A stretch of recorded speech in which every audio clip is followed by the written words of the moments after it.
Today's podcast is brought to you by Audible.com. Get a free audiobook download when you sign up for a free trial of their service by going to audibletrial.com/bonfiresidechat. Over 150,000 titles to choose from for your iPhone, Android, Kindle, or MP3 player. Some of our landings were desperate adventures.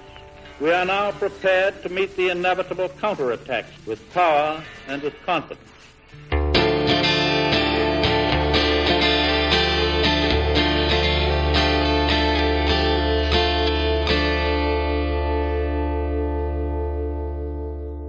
My name is Gary Butterfield. My name is Kole Ross. And you're listening to Bonfireside Chat is an Undead Favorite, where we ask you to reach out and touch the demon inside of us for the last time. Yep, that demon's going away. Yep. We'll find. So we ask you to reach out and cut us in half and fuck the remains in the next season. When we invite you to crown us king. Crown us king. Yeah. Yeah, but here we are taking your responses about the Endgame and just kind of in general cleanup from the Demon Souls season, right? Yeah. So we have a lot. Yes, we do. If the last conversation wasn't so fruitful, I thought this was going to be one of the rare Appendix episodes that was longer than the main one. But it may not. It's going to be a race, though. Yep. But we do have a lot to read, so we're going to get started. Yeah. Do you want to get started with Dennis? Yes, I will. So Dennis, our friend and yours from Facebook, Dennis Furia, I can read his last name because he posted on Facebook. He says, and this is errata. This is where you correct us when we're wrong. He says, number one, you said you have to abuse geometry to cheese Estrella with arrows, but I was easily able to hit her. Yes, I'm a monster, standing on the overlook just before the bridge Garl Vinland is on. Number two, you said that the plague babies don't come back once Estrella is dead, but the little bastards were out in force when I went back for Vinland's armor. Not sure if that's always the case or if it's due to how I killed the boss. So, yeah. Yeah. I feel like, so for the first one, I've never tried to do that. Yeah. So I'm not totally sure. The second one, I was also surprised. I think that was a U joint saying that they don't come back once they're dead. I did not know that. So I'm not putting you on notice or anything. But I almost guarantee you it doesn't have to do with how you killed her. Yeah. Like I'm sure they just come back. Either way, it could have been a freak occurrence. Yeah, you could have just not run into them. Yeah. Or they were shambling towards you. You were in the plague and they were far away shambling towards you. Yeah.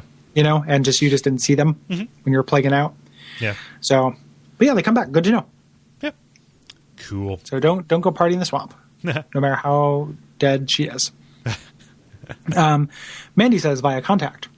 I like that you guys pointed out how From had this thing with really bad dragon encounters, and at least now I know I'm not the only person who's bothered by this. It was such a downer to find out that the only way to kill the red and blue dragon was to cheese them with arrows, since I always thought there would be a bonus boss fog room that you could access to kill each of them on fair ground. So, how do you guys think they should have handled the dragon encounters, and how do you think it could be more or just as awesome as Calamite without feeling too similar to him? Yeah. So I put this in because, as we mentioned in the previous episode when we were talking about the dragon stuff, dragon encounters are probably going to be a pretty big deal in Dark Souls 2. And so, as we are looking forward to the future, this might be something we would want to address. So I think that the way they would do it is by, using kind of the full definition of what a dragon can be. Like, it doesn't have to be a Western style, kind of fire-breathing medieval Puff the Magic Dragon style dragon. Yeah. It could also be, like a serpent dragon. I can imagine a boss fight that would work just as well for a serpent dragon as it would like a giant snake or something like that. So that's my thought. Or do things with the arena. Yeah. Yeah. So and the way that dragon fights will be more of a thing in Dark Souls 2, it doesn't mean, you're going to fight 15 bosses and 13 of them are going to be dragons. Like, there'll probably be a few dragons, but also, other stuff going on as well. Yeah. So It's kind of funny because for as much as like literature and specifically fantasy literature is about like we got to kill the dragons, right? We got to go into this dungeon and kill this dragon. Like mechanically for a video game, it's not that satisfying because a dragon itself is entirely meant to keep you at bay. It's like this thing that flies over you and kills you. So in a way, like the Demon Souls approach and the Hellkite Drake approach is more accurate just because like it has wings and it can breathe fire. You're fucked. Good night. And Calamite works because it's disabled. right? So like to my mind, it would have to be the environment that lets you do it. You can't always have not Smo go there to fight your battles for you, right? Yeah, well, I mean, not every dragon flies. Like, or does it have to fly? And a video game with good dragon encounters is Baldur's Gate 2. Mm-hmm. I like those dragon fights quite a bit. Yeah. They're not very mobile, but they have a lot of different abilities. And the way they get around the fact they can fly is that you're just approaching them in their horde. Yeah. So and that's almost exactly how they do it in like Dragon Age as well. Yeah, which is a good way to do it. Yeah. So I think that's probably how they'll do it. Doing one where it flies and you have to somehow get around that would be interesting. Yeah. But I don't know if it'll come down to that. Just because I don't, it's not Shadow of the Colossus with dragons. Yeah. Which somebody make that. Preferably Team Ico. Preferably Team Ico. I think the closest thing that we have is what's that one that came out a while ago? Dragon's Dogma. Yeah. Oh yeah. I wanted to try that. I haven't tried that yet. Yeah, I've got it. I just haven't. Time is meaningless. But yeah, I think that the all they have to do is make it feel not scripted and cheesy like the bad ones are, where it's like if you walk in this area you die, and if you don't then you're safe, and then you can just shoot. Like, super happy with them as environmental hazards. Yeah. I just don't. I don't want to kill them with arrows from a distance. That's the thing. Problem. Almost in a way we didn't talk about it, but the second when the Painted World, when you fight the undead dragon there, that's not terrible. Like, it's not Souls quality boss fight, but it could be worse. Right. That felt like a boss fight from another video game. Mm-hmm. Like, he's just going to make areas unsafe, and you have to just get in damage when you can. Yeah. So that was better than the Drake and the red and blue dragons. Mm-hmm.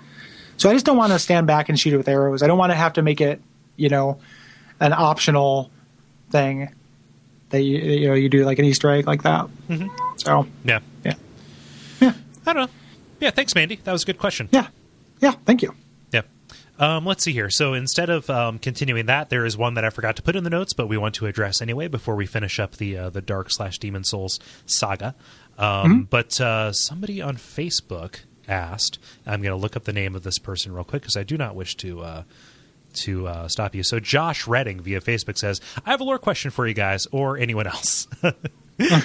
All you got is us, Josh. Is there a difference between... If it was for anybody, you shouldn't have sent it to us. Yeah.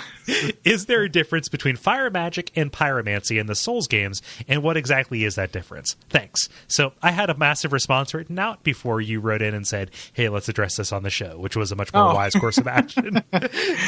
Yeah. So let's see if our thoughts were the same on that. Okay. And my thought was essentially that there isn't fire magic in Dark Souls. Right. Sorcery is this kind of glowing blue energy. They're different from each other in Dark Souls. And in Demon Souls, there is no pyromancy. Mm-hmm. There's just the soul arts can take either form. They can be magic missiles or they can be fire. And in Dark Souls, they're very different. Yeah. So there's not they don't exist in the same world. Like, fire sorcery isn't extant. Yeah. In Dark Souls. Yeah, true. So which is kind of unsatisfying, but and if you wanted to, we can articulate the difference between pyromancy and sorcery in Dark Souls, but there's not, one where they're unique. Pyromancy is unique to Dark Souls. Yeah. So it's kind of funny because our hypothesis is that, miracles and sorcery are from the same source of energy, right? They're both soul arts. They're just channeled through a different thing. And I would say that pyromancy and sorcery and miracles are still kind of the same primal energy being focused, just through different disciplines and different conduits. And it being separate from sorceries in Dark Souls has more to do with the order and chaos distinction, which is kind of more present in the literature than everything else. So pyromancy being a separate discipline more supports the mythology or the pantheon of the world, right? So yeah. I would say that they're that they're still all kind of coming from the same place, and I think that there's something in the text in Dark Souls which says that hey, this is just a wild and unregulated form of sorcery. The interesting thing about that, so divergent. I was thinking about that, and the way that so with miracles and sorcery in Dark Souls, that makes sense, but with pyromancy, it's literally just a thing you own. Mm-hmm. That becomes more powerful. It's not so much about, you channeling any part of yourself. Yep. Which is what's kind of interesting about it. So maybe whatever that is, you just kind of create this medium for it. Either that or just sorcery requires so much more discipline to do these crystalline structures and such. Yeah. As opposed to like you can just get a hold of this thing and channel it. It wouldn't just be your energy, it's just stuff that's latent around you. Whatever you have access just to. like a portal to the elemental plane of fire. Yeah. Yeah, there's actually, if you take the kind of magic cosmology of Demon Souls and use it as an overlay on Dark Souls, the closest thing to pyromancy are the sorceries that Yuria teaches you. Yeah. And Frake talks about how the way that she treats Demon Souls come from a more emotional place, and a more feminine place. And in Dark Souls, the mother of pyromancy, like pyromancy is portrayed as feminine, and sorcery as masculine. So that's pretty interesting. Yeah. It's consistent without actually having like a direct right answer. Yep. For it, but yeah. Yeah, no, that is a very interesting question. I mean, I love the notion of pyromancy. Like, the further we get from it, like just the effect that has on the kind of creeping chaos of that world. Yeah. And I'm looking forward to cryomancy or whatever the cool ice spells that were happening in Dark Souls 2. Cryomancy, awesome. I hope that's what it is. And then aeromancy in and then you're just Souls a fucking airbender and go kill yourself. Anywho. So thank you for that. Yeah. Mike says via contact. You guys talking about the false King Allant battle got me thinking about how much it resembles the Artorias fight from Dark Souls.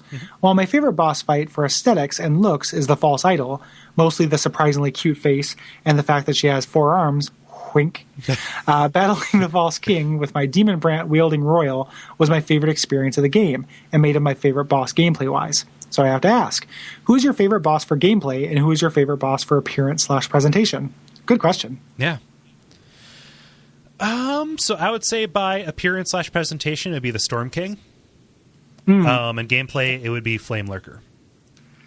I'm going to say I'm going to do a cop out and say presentation-wise is Old Monk, and gameplay-wise is Old Monk when it works. That's the thing. Yeah, if you're playing a PvP character and the way that articulates and the idea behind that's my favorite thing. But it doesn't always work. The actual vanilla Old Monk fight, not so much. I would go with Flame Lurker then. Yeah. So definitely, like I about said Old Monk in place of either. I like Storm King because of the scale. I like Flame Lurker. I love the Storm King. Yeah. But just like Old Monk, if there was a category for concept that would win like by a mile. Oh yeah, above all. and it's fun. Like when you're fighting an actual player, like that's really fun. Definitely. That's actually as much challenge as you can get. Yeah, in a video game, an actual player with a tower shield and a scraping spear. Yep. Yep. Yeah, good question. So. Yeah. So Paul Woody asked via the comment, or sorry, by the contact form, can someone please explain Robert Dyer videos to me? Nope. Just in go the Just watch them. Fun section. Yeah, you'll get it. He's I don't want to bore Cole with it by going on like just Skyping and Will and just pull him in here to talk about more Robert Dyer. But just check it out and see if watch one of the things and then think that I'm an asshole because you think that I'm making fun of somebody who has some kind of issue, but then realize how exactly weird and special and unique of a snowflake he is. And it's not actually either. He is trying to be funny. It is. If you have a problem with David Liebehart, then you would have a problem with this. But I personally do not have a problem with David Liebehart. Yeah. So we're turning your bedroom back into the computer room. Yeah, it's great. Yeah. Can we turn up the 4D, 3D, 3D? Did you? I invited. I became a fan of that. I think I pushed them over 300.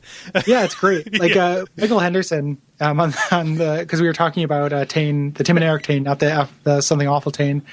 And there's a Facebook group, and I encourage all of you guys to join it because I love the idea of being like single-handedly responsible for adding tons of people to them.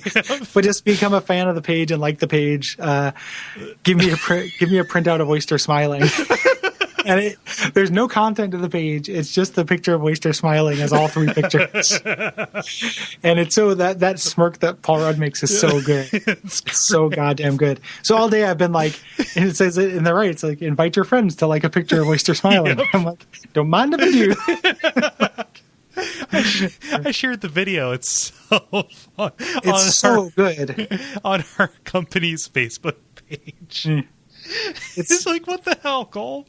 Yeah. It is the best. It is so good. So good. I didn't remember that sketch. It's so good. Like why is he in Cerebro? Yeah. Like he's got important work to do. He ignores the calls from his wife. Yeah, just to look at these pictures of him dancing. It's so good. Yep. Flarkin, stop. This is not suitable for work. Oh man, this isn't suitable for the podcast. Yeah, so that's not what Robert Dyer is. But nope. just watch a Robert Dyer video. I recommend any of them that have to do with like fast food burger. Yeah, snack foods. Yeah. Yeah, like specifically burgers, like fast food. Because like a snack food, like he'll do a chip or something like that, and it's fine. But the way he romanticizes just the worst food that this country makes is just really, really incredible. Yeah, he's a true believer. So, and also, if you don't watch his videos, he unleashes his dreaded dire wraiths. So, yeah. I need to watch more of these. Like, I just dip in and just pick a video, but I'm not tuned into the mythology. There's no dire wraiths, but I wish there was. Okay. Or that he started his Dire Straits band or wrote a dire wolf, and the idea of all those things is really funny to me. So. Oh man! So, what's in Just Funnin'? Just Funnin'. Our friend, I wrote this so I can read it. So, yeah, it's really just. I don't know. But okay. So we have a friend. His name is Frederick, the Knight of Astora, who is affiliated with an online retailer that is pretty big abroad. Not so much thing here. Web Holland. Mm-hmm. I want to say Holland. Yeah, webholland.com. He brought to our attention that they're doing this sweet kick-ass, let's say, limited edition of Dark Souls 2, which contains... I'm just going to go through this in the order that it's on the graphic. But the limited edition version of the game, like the Black Armor one, a Dark Souls hood, like the cloth armor hood, a 30-centimeter tall Warrior Knight figurine, a Go Beyond Death Ring...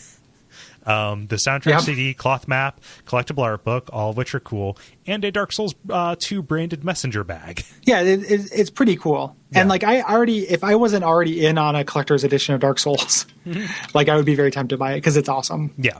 So, and there are any number of factors which make it impractical for us. However, if you are interested in this, there will be a link in the show notes to go check that out. However many are left. Kind of a spicy meatball if you're not local to that area, but you are probably a big enough fan to want this, and we want to bring it to your attention, and also because Frederick is a cool dude.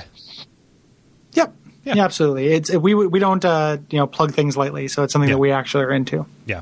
That said, if you go to audibletrial.com/bonfireside chat, you can get a free Audible trial. Listen to Born Standing Up by Steve Martin. Yeah. It's a good book. I hate postage meters. Blake says via contact, I believe the Link the Fire ending is the good ending of Dark Souls, because postponing the fall into darkness is the definition of life. You're given the choice to be the vanguard for the abyss, or offer your own godlike self up as kindling to maintain the Age of Fire. We've already seen what happens when mankind embraces the abyss and tries living in the Age of Man, as Kath calls it. In Elysial, humanity is twisted into horrible monstrosities no less insane than any hollow, and there is no joy in that dark world. Contrasting this to the Age of Fire, which the player never sees but is told of in backstory, where people were happy and prosperous, and anything can see that humanity is better served in staving off the abyss as long as possible. Despite the inherent time limit on how long your soul can fuel the flame, it is worth giving because mankind is constantly being given more chances to kindle it. Every undead has the opportunity to reach the kiln of the first flame and offer their soul as kindling, and with enough time and persistency, any of them can do it. It is a terrifying and brutally hard road one must walk to reach the kiln, and it must be so. That road breeds strength in the walker, and that strength is needed to sufficiently fuel the flame. No one knows how long the cycle can last, just as no one knows how long humanity in the real world will last. But we must never surrender to the fear of some inevitable end, and to do so would be to invite it sooner and deprive the opportunity for happiness to those who might come after us, our children and grandchildren and the rest. It is the same reason that I believe choosing to lull the old one to slumber again is the good ending for demon souls. Throughout the world, we are shown horrible, depraved sights, and are led to ask whether any of it is worth saving. But we never get to see is the world outside the mist Mist, the world our characters come from, that is still living life, full of its own sadness and suffering, but also with joy. If the old one is not locked away once more, the mist will spread to the rest of the world, and all will be subjected to the same dismal horror of the Boletaria we have come to know. Call me an optimist, an idealist if you like, but to me the choice seems obvious. Okay, optimist. Idealist. Filthy. Yeah. Unclean. Yeah. Essentially, we talked about all that stuff. Yeah. Yeah. And again, in real life, I would probably choose to Kindle whatever. In a world of fiction, like badass, I'm narratively, going to ride the tree devil. Yeah. Yeah. I'm going to climb the Satan tree. Like in a narrative world, like it feels satisfying to me and makes sense for a character to come to that conclusion. Mm-hmm. You know, even if I have not murdered myself. No. So the, which would be the logical conclusion if I thought the things I think necessarily of the game. Mm-hmm. So. Yeah. But very well written. Yes, thank you. Yes, looking at this, Carlo via context says, I've listened to the past 2 seasons and I found something curious, rather. I believe it was Gary who questioned, is the world worth saving? In both playing Demon Souls and Dark Souls, I never thought that the places we visited were the extent of the world, but merely the wound by which an infection is spreading throughout the much larger world. So I took the good ending of the game as a debriding of the wound to save the rest of the world. So even not knowing what the rest of the land looked like, I imagined families were still having babies, farming and going about their business, unaware that a lone hero was fighting to save them, even if he would know no glory. To me, this world was definitely worth saving. And then he goes on to say nice things about us. Yeah. I think that like in Demon, like that's interesting that you get that. Like it's so. Like, this is going to make me sound as bleak as I am. I was going to say bleaker than I am. But I don't know how anybody can... Why are you... Like, this game is presenting you with what it's presenting, and you can still imagine things good happening off screen. Yeah. You know, like, there's nothing to the tone of any of these games that is remotely... Like, you're projecting the real world onto a fantasy world, I feel like. But, like, there's nothing about the tone or feeling or color palette or soundtrack or anything this game represents that suggests anything even remotely positive. Yeah. You know, so it's such a weird thing to fill in that blank with that to me. Mm-hmm. And, again, like that's just not a choice that I would have or did make. Yeah. You know, and like that uncertainty gets back to like, one of the bigger discussions we had on the first episode of this season, which was, is Boletaria the world or not? Right.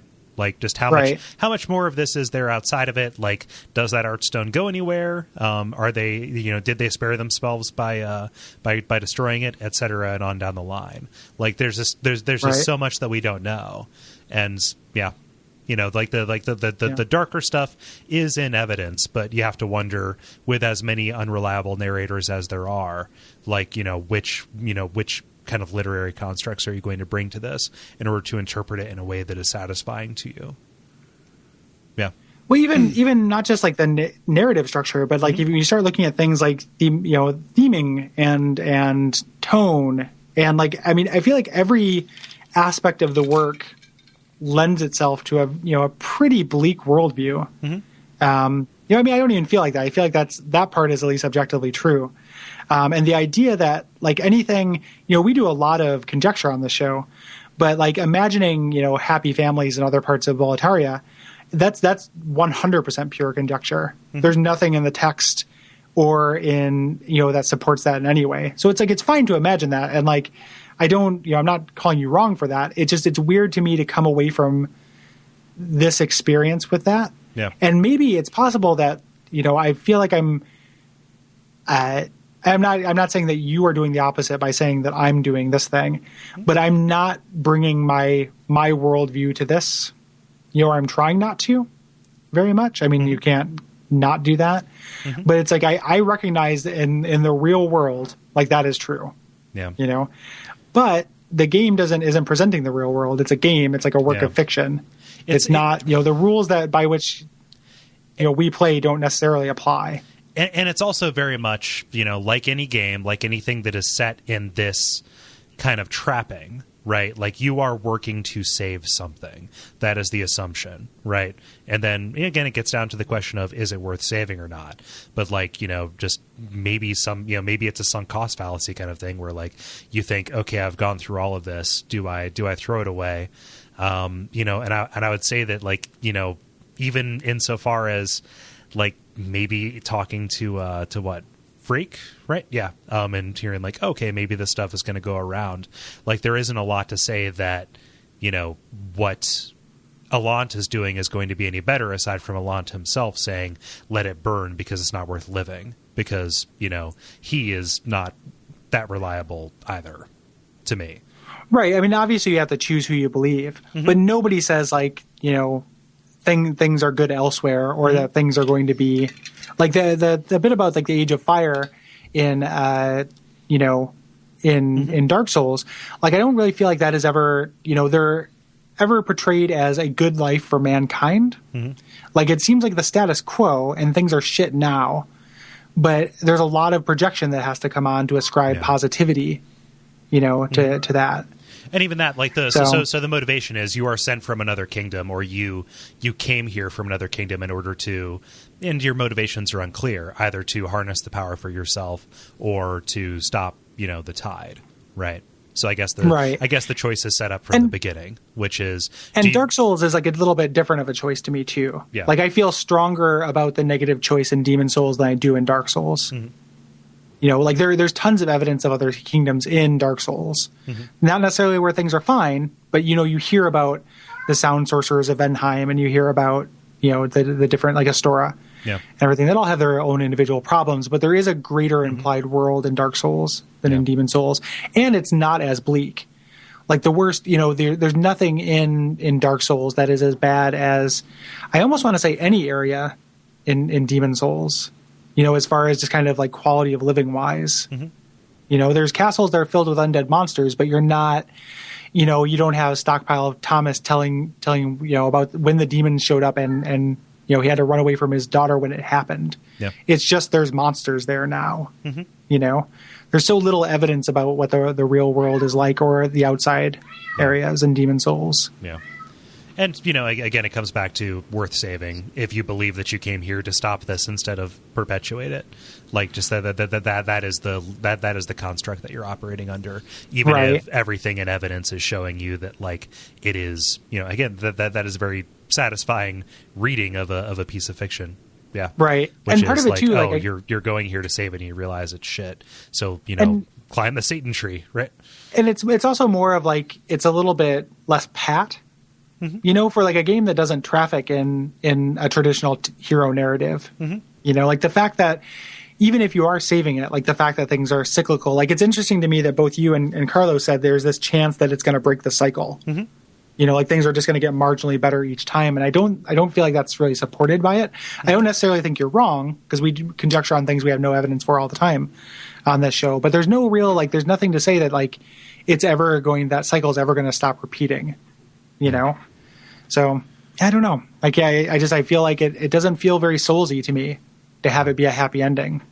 That's not what these games are about. That's not what they present. I don't even know that it's a happy ending. Like either way. I think that like it's a hint at like, let's get another chance, which itself, we could fuck it up the next time, which a lot of us do.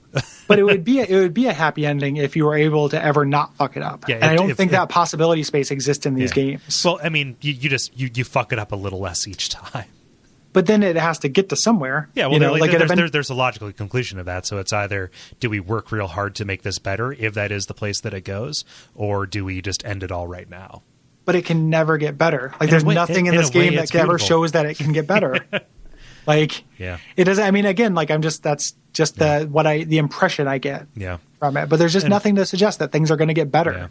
And just in these games, all that I will say for why I believe you don't see any of that is because you are only in the places that have been claimed entirely by the fog.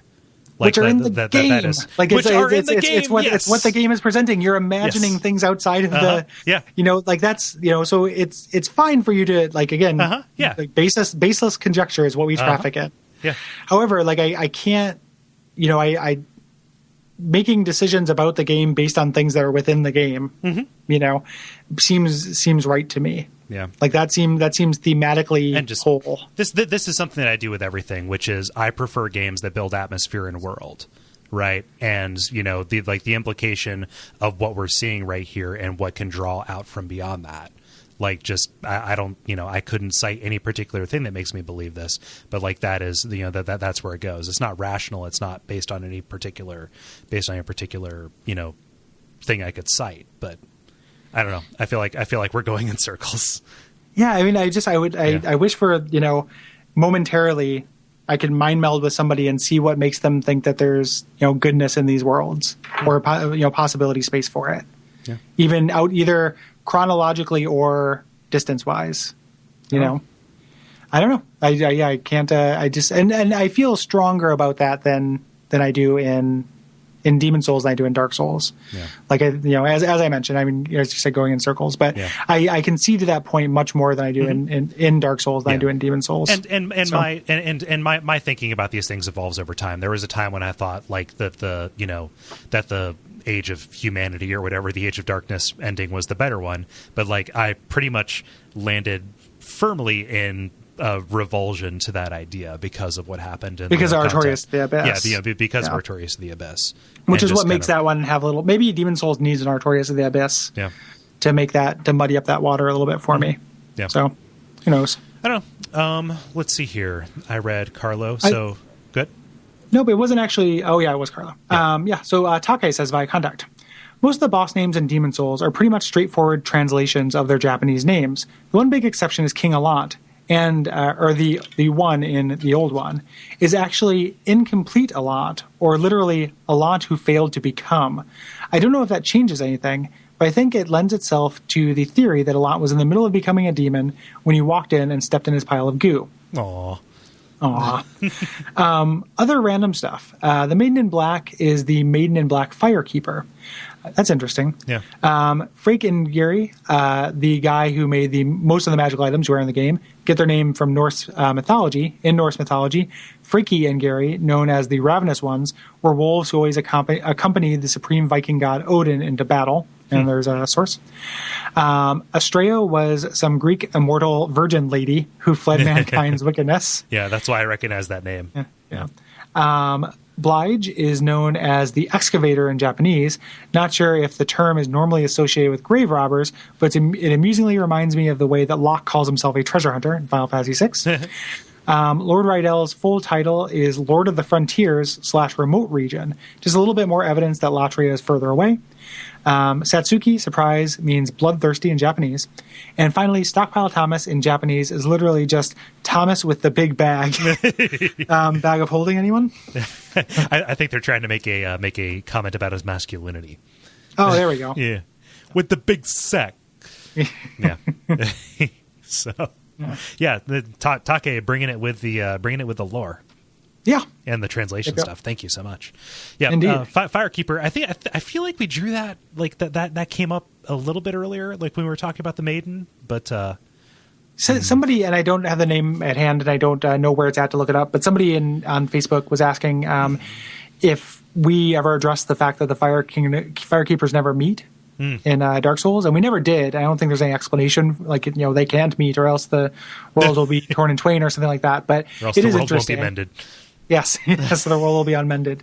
Yeah, I don't think there is anything for that, but it is interesting to think about. Yeah. No, so maybe there are like a bunch of maidens in black at various nexes. Yeah, just having a like end of year convention. Yeah, kind of. In Omaha. Yeah. And this is just something here looking forward. We can take it or leave it in terms of a discussion prompt. But Take sent another message in after that saying, Happy New Year's, gentlemen. Hope you fellows are doing well as we come closer to Dark Souls 2. So with two Souls games done, what would you guys like to see from Dark Souls 2? I would love it if they continued the themes of the previous games, or totally take those ideas and turn them on their heads, like more trustworthy patches scenarios. Or maybe the obvious betrayer guy in the next game secretly is your best pal. I think he's referring to like Lautrec or Yurt. Maybe a new giant crow boss who appears friendly at first, but then pecks your eyes out when you try to make your trade. I'd love that. Yeah, bloody the crow. Yeah, bloody the crow. One of the best elements of these games is the sense that the designers know how to surprise their players and manipulate their expectations. I think that's what keeps me continually fascinated with this series of games. Yeah. So what I would like is for them to just maintain the sense of anxiety of that first playthrough. that is the most valuable and cherished thing that I get from playing these games, and overcoming that and getting that experience. And if that means, I think it necessarily means bucking those expectations, just knowing like that I'm not falling into a safe pattern. But yeah, that is what I want most, is to be scared and then feel good. Yeah, I think that I want that, but I also think that that's something that is increasingly short supply as you play the games. Yep. I got much less of that in Demon Souls than I did in Dark Souls. So recapturing that is a really tall order, since I'm going to know, even if they make tweaks, I'm going to basically know how the game plays. Yeah. Like I can adjust for, different backstab mechanics and roll speeds and such. But mentally I'm just going to know, shield up, tiptoe.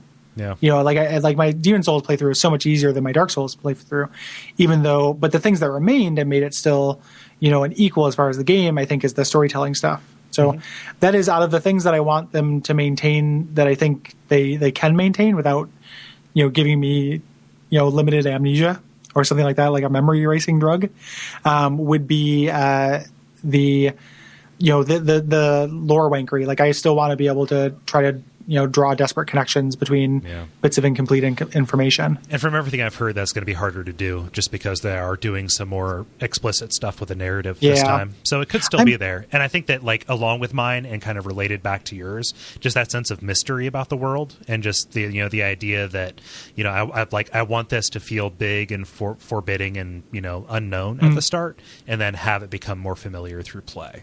Right. Yeah. And they can do that. Like, I mean, it will still definitely seem, and I'll have the moments where it's like, I can't do this, and then I'll do it, and it'll be great. Yeah. That stuff is all within their capabilities, and I have full faith that will happen. What I'm thinking with the story stuff, even though it's going to be a little bit more explicit, like interviews and stuff that I've read mostly say that things like a lot of mechanic stuff are going to be more explicit. Yeah. Which I'm in favor of. I don't want to guess what humanity does. I don't I had no problem like texting you about like what the fuck does this do, but I would be fine if the game explains that. Yeah. And even if the story stuff is a little bit more expository, there's still going to be this room, I think, for interpretation and unreliable narrators, and just because they surface more stuff doesn't mean that there won't be things waiting in the depths, right? Yeah. Yep. So I think quite they can literally keep that, the depths with the basilisks. Because that's where you're going back. Yep. Going back to the depths. I think they can do that. And I'm looking forward to it. I had a scary thought earlier today. Like, boy, what if this game sucks? Like, what would we do as a people? Like, not only just as a show, but like, if this is like a solid like B or B minus game, boy, would that be devastating. I think we would take it. Like, take it how? I think we would accept it as more Souls. Oh no, I'll play it, but it's just like what that would be like if this ends up being like the Arkham Origins of this series. Like it's good, it's more of the same, but it's not great. Like that would be. I feel like I would take it. I would obviously play it and do the show, but I'd be very disappointed. Gary, Krusty's going to be here. You'll see. I have Krusty's going to be here. We're all going to be okay. No faith. No faith. Gary, Krusty's going to show up. Nothing. But yeah, I don't think that will happen. Everything I've seen and read makes it seem incredible, and I have enough of rose-colored glasses to like make up for some sand over some flaws. But if it was just like, boy, there's a real invisible war scenario. I'm just afraid that like there's going to be like it's different, so it sucks. Of course there will be. Just the idea that we are all screaming small children who are upset whenever anything that we take for granted changes, and so we're going to see that and be like, meh. But like I hope that we as a people can look past that. Yeah, people will 100% do that. Yeah, like we won't do it. But people will 100%, and then other people will be like, "This change is better." I think that if the wind changes towards its Sucksville, I think that is going to be the cause of it. It could also be objectively worse too. Definitely it could. But like if I'm looking at what the odds are, like that is the source, and that will be a smokescreen over anything that might actually be legitimately wrong with the game. Yeah. It's like, well, no, this actually is worse because X, Y, or Z. And it's like, no, they changed backstabbing by a couple frames. So, blah. So really, my concern is that just there's going to be a lot of shitty discussion around it that is going to, like remove it from the context of, whether it succeeds or fails in light of the series. Yeah. Well, we can shield ourselves from that. Yeah. Like you and I, just fine. Like, I'm not as worried about the discussion about it. Like, that's easy for me to ignore because I'm not desperate to experience that. Like, I'm looking forward to it, but I mean, the game will always exist. Like, me and the game that's a sacred relationship, with these games specifically. Like, that exists out, in a little bit of a vacuum on its own, Like, I would not be pleased if people were being dickheads, but it's not my number one concern. Yeah. So, I don't know. It's like 2 months, like almost to the day. Yeah, it's very soon. Yeah. Very cool. I'm very excited. I need to schedule my time off work. Yeah. And and just stock up on, jerky and, bottled water and urine cans. And that's not true. And I'll do other things. I may even play other games during that period, but it will be, I will have it beat a 3-day weekend. Yeah. So I'm fairly certain. Yeah. So I'm bummed out. So I'm reconsidering because like this might be the actual one game that I would want to get on a midnight release. However, I know that any local store would not have, or they would have sold out of the collector's edition. So I'm gonna have to wait until like 6 in the goddamn evening on Tuesday to get it. Yeah. Yeah. Yeah. I probably, and I'm this game being delivered to work, so I'm going to go work that day. Yeah. That's where I get my deliveries. So, but that'll be the last day, and then it's on Tuesday. Maybe that's just the game that's the day that I know that stuff comes out. Yep, it's Tuesday. Okay. So that'll be a little bit tricky, but I think I can take off the rest of that week, and that should be enough time. I might change my shipping address to that just so I don't miss it to work rather. Yeah. Oh yeah, that's a pro tip. Yeah. There's a life hack for you. Well, no, people don't know how to deliver things. So yeah. Well, no. If I miss if I miss a notebook or some kind of other random Amazonable, that's no great tragedy. However, this would be if I lost a day on it. Yeah, I would not be happy about that, especially if I took it off work. Yeah. I'd be very miserable. Or like I put it in and it doesn't it requires like updates that break the game or something like that. Like that would all be very sad. I don't want to have to wait for the PC release, which I'll inevitably get for $15 on Steam. So, Souls. So yeah, thank you everybody for writing in. Very thought-provoking stuff, and we thank you for everybody who has stuck out the entire Demon's Souls run. We hope you enjoyed it as much as we did.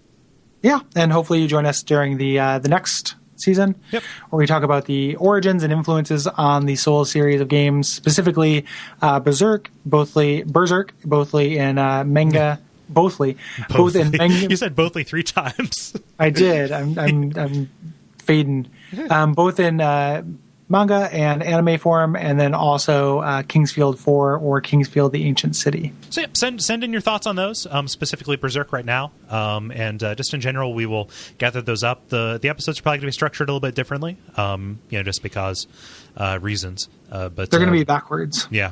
So we're just going to start. We have to run them through Audacity and reverse them, but you'll get the hidden message. Yeah. So, and the hidden message at this point is the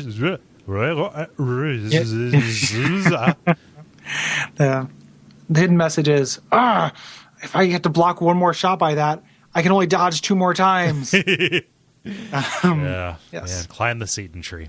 But otherwise, usual stuff, other shows in the network. And if you're going to be buying Dark Souls 2 on Amazon, use Duckfeed.tv/tipjar.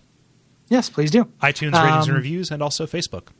Yeah, all useful stuff. Don't know how much there is in the way of deleted scenes, but there'll probably be a little bit of it, which is coming very shortly. And so I think that's it that's Demon's Souls. So the world might be mended or not, depending on how you feel that day. Yeah. So it'll be torn fucking apart. Fuck it. Dick Bassa. Yeah.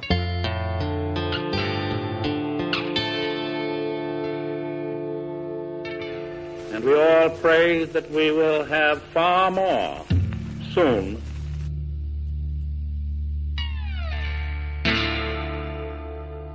So anyway, how are you? I'm doing okay.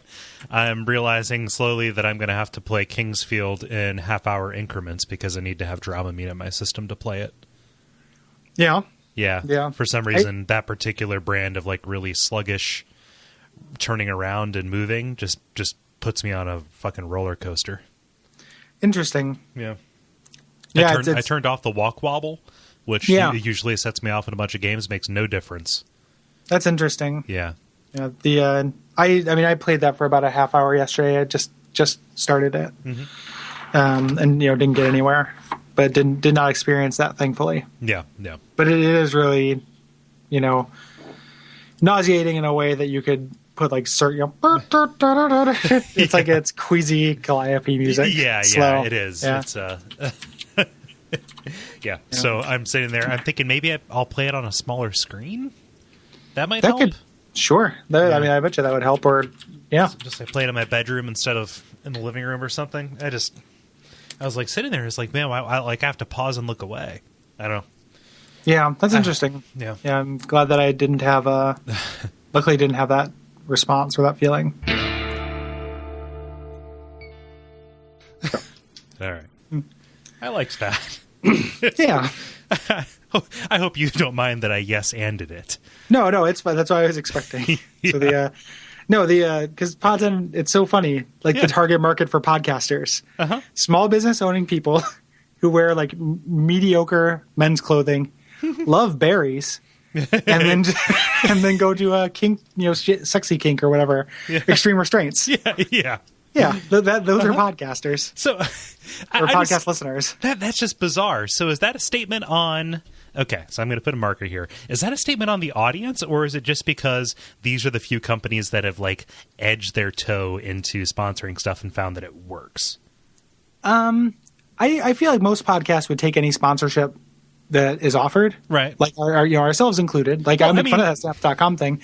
If we got the thing, I would just say that ad copy exactly as written for 6 months before fucking with it. I could do that. Like I could reach out to them. It doesn't seem editorially sound. No, it's it doesn't make any sense, and I guess that's the point. So I think that maybe that doesn't really answer your question. Yeah. I feel like it's not. I feel like when you say like the few businesses that have edged their way in made it sound more competitive, I guess then it really is. I think but it's like kind of entirely it's not competitive. That's the point. Like there are 5 companies that that sponsor podcasts. And if it were competitive, then it would cease to, because there are probably a lot of people with Audible subscriptions and Stamps.com subscriptions that just do it to support shows that they love. Right. If they could get things they actually wanted and support the shows they like, they would. Hence Amazon. Exactly. Yeah. Anyway, but yeah, that was a funny idea, and I enjoyed it. Thank you. I had it while walking into work today. Fun. While listening to a podcast? Yeah, I listened to a Stamps.com ad. Yeah. And Stamps.com just boggles my mind because you can just use PayPal and print your postage. Like you don't have to pay $16 a month to get your shit. What are those postage meters? You know what, Gary? Here's what I do. I have a scale that I use to measure my coffee. Sure. And I measure that, and I add like a couple of like points of an ounce to whatever I measure.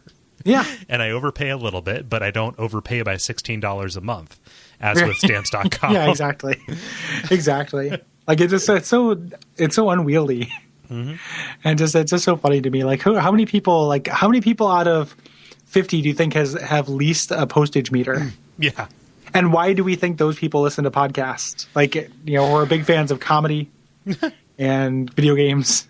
And so here, 5x5 does it really well. And anybody else who kind of runs in that tech circle, because it's like, hey, you're a nerd. You probably buy some domain names. Hover. Boom. You're good. Right? Right. Or just like, hey, you're a nerd. You could probably use Text Expander or 1Password or blah, blah, blah. Like, it's totally perfect because it's such a match. Whereas, did you say perfy as an abbreviation for perfect? No, perfect. I think I just burped, maybe?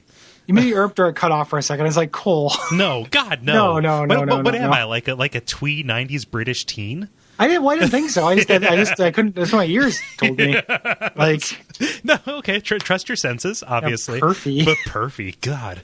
No. I would ask you to don't let that happen. I mean, thank you for watching. Yeah. Like I said, thank you for watching. But the only thing required for perfy to proliferate is for good men to not be vigilant. Stand by. Yeah, but no, it's perfect for that audience because, like, hey, I'm a nerd. I'll buy a Text Expander because a podcast I like tells me to. But yeah, Well, I guess it has to do with the fact that the podcasts that end up using these other things have a less defined target audience. Yeah. What do fans of comedy like? Yeah, or like, what do fans of This American Life like? You know? Yeah, everything. It's the most, it's one of the most popular podcasts of all time. Yeah. And so it's just kind of a wider demographic is probably what's going on there. Yeah. We should see I wonder if there's any things that like it would be awesome to get sponsorship that actually focused on our audience. Like, it's not like people who listen to our show don't listen to books, but if there were like somewhere that did sponsorship that was like retro gaming related, might be a good like 2014 goal. And then, let's so just chase down GOG. Yeah, well, GOG or like there are a lot more. I mean, there are a lot of merchants and such. Yeah, they don't necessarily do like retro games, but do kind of online things. Yeah, and then like finding a audience appropriate sponsor would be a good thing to put some time into. Yeah. So that's yeah. What would be great is if Steam offered an affiliate code. Good night.